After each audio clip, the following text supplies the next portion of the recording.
perkenalkan, nama saya Tiffany Turangan dari Paralel D. Ingin membawakan renungan yang terdapat dalam kitab Markus 14 ayat 53 sampai 65 yang berjudul Yesus di hadapan Mahkamah Agama. Kesetiaan dan ketenangan Yesus dalam menghadapi ketidakadilan. Bijak dan setia untuk tetap berdiri dalam kebenaran meskipun difitnah dan dituduh secara tidak adil. Karena Yesus tetap tenang dan setia di hadapan para penuturnya, maka kita pun diajar untuk mempercayai Allah ketika menghadapi perlakuan yang tidak adil. Saat ini ada 3 poin utama. Yang pertama, Yesus difitnah tetapi tetap tenang. Ayat 55 sampai 59, ketika imam besar dan anggota Mahkamah Agama mencari saksi palsu untuk menjatuhkan Yesus, tetapi kesaksian mereka tidak cocok. Nah, pelajaran bagi kita dalam menghadapi fitnah, jangan terburu-buru membalas atau membela diri dengan kemarahan. Tuhan tahu kebenaran yang sesungguhnya. Poin yang kedua, Yesus berani mengakui identitasnya sebagai anak Allah yang terdapat dalam ayat 61 sampai 62.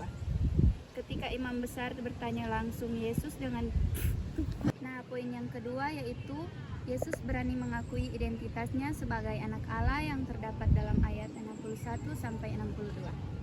Ketika imam besar bertanya langsung, Yesus dengan tegas menjawab, "Akulah dia." Menyatakan bahwa ia adalah Mesias, anak Allah yang hilang. Nah, pembelajaran bagi kita harus tetap berdiri menyatakan iman kita kepada Kristus meskipun dunia tidak menerima atau menentang kita. Nah, poin yang terakhir atau yang ketiga yaitu Yesus menanggung penderitaan dengan sabar. Dalam ayat 63 sampai 65. Setelah pengakuannya, Yesus dihina, diludahi dan dipukul, namun ia tidak membalas. Ia menyerahkan diri sepenuhnya kepada kehendak Bapa. Nah, pembelajaran bagi kita, kesabaran dan ketenangan dalam penderitaan menunjukkan kekuatan iman yang sejati. Adalah bijak untuk tetap setia dan tenang seperti Yesus ketika menghadapi ketidakadilan.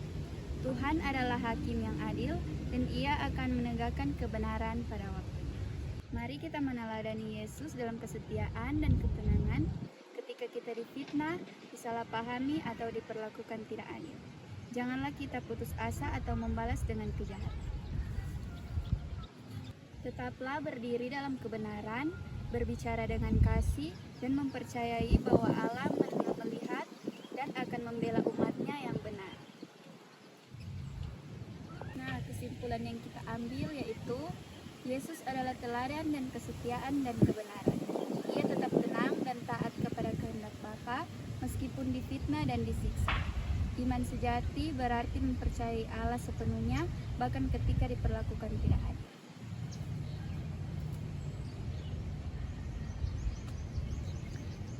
Penting apa tang?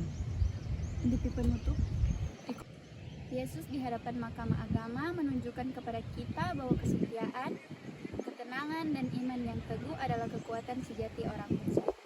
Mari kita tetap meneladani Yesus, tetap teguh dalam kebenaran, sabar dalam penderitaan, dan setia sampai akhir.